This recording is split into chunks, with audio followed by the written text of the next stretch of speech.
So William is not taking any more crap from Prince Harry and Meghan Markle. They're more desperate than ever. And I think that they don't know what to do other than to try and come back to Britain and rebuild themselves as some sort of members of the royal family. Prince William doubles down.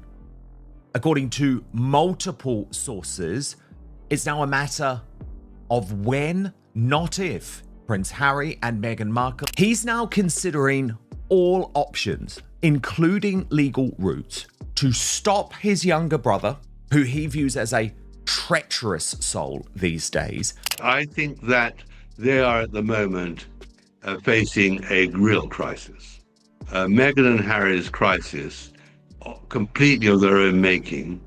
A future king of England is calling his lawyers, not over money, not over a tabloid story, over his mother's name, over a promise made between two grieving sons in a quiet moment after they'd spent months revisiting the most painful experience of their lives.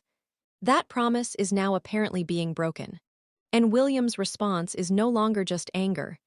He's now considering all options, including legal routes, to stop his younger brother, who he views as a treacherous soul these days, from exploiting Princess Diana for money and allowing Meghan Markle to exploit Princess Diana for money so she is in some way connected by the public with that amazing woman. It's legal action. This isn't another round of the Sussex drama cycle. This is different. Every dispute before this had an element of distance to it. Titles, security funding, interview claims. Painful, yes, but containable. What's happening right now cuts through all of that and lands somewhere that can't be managed with a palace statement or a carefully worded response. It goes straight to Diana. You know, he is the heir to the throne, and I don't think that there are many companies that really want him to be absolutely disgusted by them. I don't think that's a good idea for anybody, and I would hope that if he couldn't do it via legal things, that actually to be very, very sure, you never know. But Harry has no shame about this stuff, Angela, does he? And that changes everything. There are several threads to pull here. The documentary plan, the broken agreement, Meghan's specific role behind the scenes that reportedly pushed William from distress to legal consultation, the financial reality forcing Harry's hand. And then, toward the end, the NBA appearance that body language experts and royal watchers have been analyzing frame by frame, and what it might actually be telling us about what's happening inside this marriage right now. Well, you're making me nervous. I want to tell you, in America, a lot of the tabloids are talking about how Harry and Meghan are experiencing difference in their interests and professional paths. Meghan focused on Hollywood, as you just mentioned. And it's all gone wrong for her. And Meghan doesn't like things going wrong for her. And Harry has very little to add to the party. But that isn't enough to satisfy him. So I think there's a huge crisis coming, which will redouble all the problems for King Charles and William. To understand why William's reaction is so visceral, you have to go back to 2017, the 20th anniversary of Diana's death. William and Harry came together and produced two landmark documentaries, one for the BBC, one for ITV. They were personal, emotional, handled with extraordinary care by two men who clearly understood the weight of what they were doing. She recently attended an NBA game, and because she doesn't really like publicity, she sat courtside with Harry and had to nudge him to smile for the camera. We've actually gone so far as to slow it down to slow-mo so that we can be sure we zero in. Let us see. They spent months revisiting the most painful chapter of their lives, revisiting her voice, her image, her story. And when it was over, they made a decision together. That would be it. No more major anniversary productions. Diana's memory would be honored publicly, not packaged and sold on a rolling commercial basis. It wasn't written down. It didn't need to be.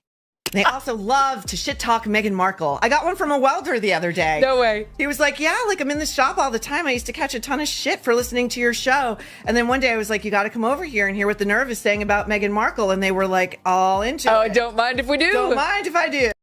This was a private understanding between two brothers who had just done something genuinely difficult together and who trusted each other enough to make a commitment without a contract.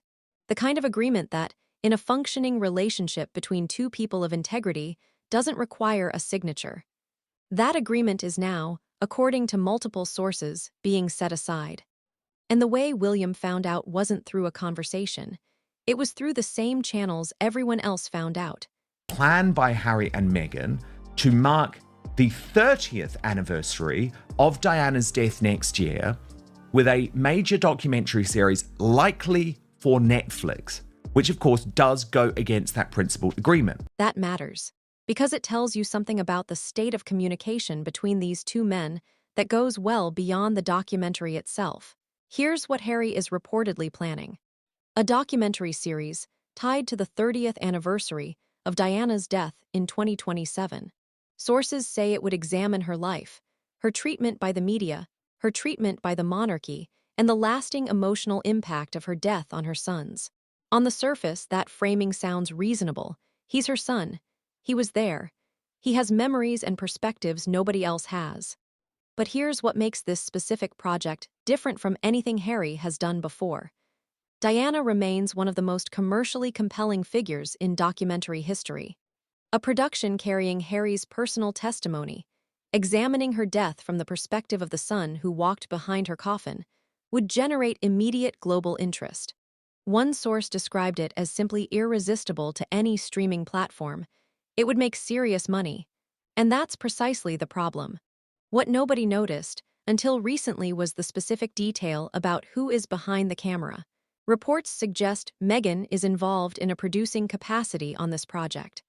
And insiders say that detail, Meghan's hands-on role in a commercial production built around Diana's story, is the specific element that shifted William from distress to legal consultation. From one brother hurting him to his brother's wife profiting from their mother. That crossed a line William apparently had not anticipated needing to draw. And this is where things get genuinely complicated. Because what can William actually do? The gentleman's agreement was never signed. There's no enforceable contract. Diana's name and image exist in a complex legal space. Harry is her son. That carries real weight. His legal team's position is straightforward. Diana's memory belongs to no institution. No one's permission is required. He has an inherent right to tell her story. That argument is not entirely without merit. And that's the uncomfortable truth at the center of this. William's lawyers are not looking at a simple case. They're looking at a situation where the moral argument is clear, but the legal tools to act on it are limited. What William can do is apply pressure. He can make the commercial environment around the project as difficult as possible. He can ensure that any institution or platform with royal relationships understands precisely how the palace views this production. Interestingly, both Amazon and Apple TV have recently produced royal documentaries through legitimate channels. Amazon worked with King Charles. Apple TV worked with William himself. The streaming landscape is not closed to the royal family. It's just that Harry's version of operating within it looks very different from those collaborations. And every platform with ambitions in that space knows it. But here's what frames all of it. The money. The original Netflix deal, reported at $100 million, was not renewed at the same scale. What replaced it was a significantly reduced first-look arrangement. The brand ventures have underperformed. The Spotify deal is gone. The Hollywood doors that were supposed to open wide after the Oprah interview, many stayed shut. And the Montecito operation, the estate, the full-time security, the staff, the travel, the constant PR apparatus, requires substantial continuous income that is not currently being generated at the level it needs to be. Against that backdrop, a Diana anniversary documentary is not simply emotionally compelling to Harry. It is financially logical in a way that almost nothing else available to him is. Diana is the one asset in his orbit that guarantees global interest regardless of how diminished the Sussex brand has become. It would work commercially in a way that jam brands and lifestyle content simply cannot replicate. And that calculation, the fact that this is financially driven as much as anything else, is exactly what William's sources mean when they use the word exploitative. Harry's moral narrative, the one he has spent years constructing, is built on the idea that everything he does is driven by truth, by healing, by protecting the vulnerable. A Diana documentary produced through a commercial streaming arrangement, with his wife producing behind the scenes, is extraordinarily difficult to frame as anything other than what William is calling it. And then there's the NBA game. This is where things get strange in a different way. Harry and Meghan chose to attend a high-profile basketball evening and sat courtside. The most photographed seats, in one of the most photographed arenas in America. For a couple whose entire post-royal identity is built around the harm that media attention causes them, that was a very deliberate choice. Body language analysts who reviewed the footage used specific language. Mark Bowden described Meghan's behavior as trophy behavior, displaying the trophy, animating the trophy, ensuring the audience understands the trophy is fully engaged. What the slow-motion footage showed was Meghan nudging Harry to smile for the cameras, touching him repeatedly. And Harry's hands, throughout the footage, never once moving toward her. Not a single reciprocal gesture. Now, reading a marriage from courtside footage is not a science. Couples have difficult evenings. Public appearances under camera pressure are genuinely stressful, especially for someone with Harry's complicated documented history with the media. No sweeping conclusions should be drawn from a single basketball game, but here is what can be said with certainty. This appearance happened at a moment when separation rumors have been circulating with increasing frequency in both American and British tabloids. And the images that spread most widely were not the ones showing a relaxed couple enjoying their evening. They were the ones showing a man who looked like he had somewhere else entirely he would rather be. Sources suggest the appearance was a carefully arranged exercise in visible marital unity. Whether it achieved its purpose is genuinely debatable. Two boys aged 15 and 12 walked behind their mother's coffin in front of the entire world. A generation later, those same two men stood together and honored her memory with dignity and care. Now one of them is consulting lawyers over her name.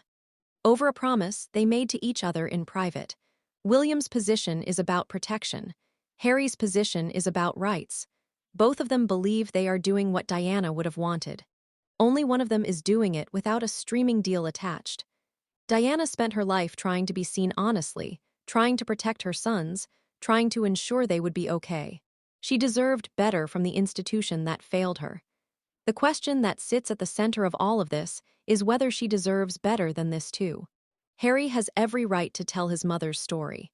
The real question is whether having the right to do something and that thing being right are still the same thing to him.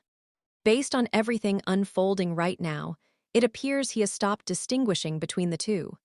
And William, for the first time, is no longer willing to simply watch that happen.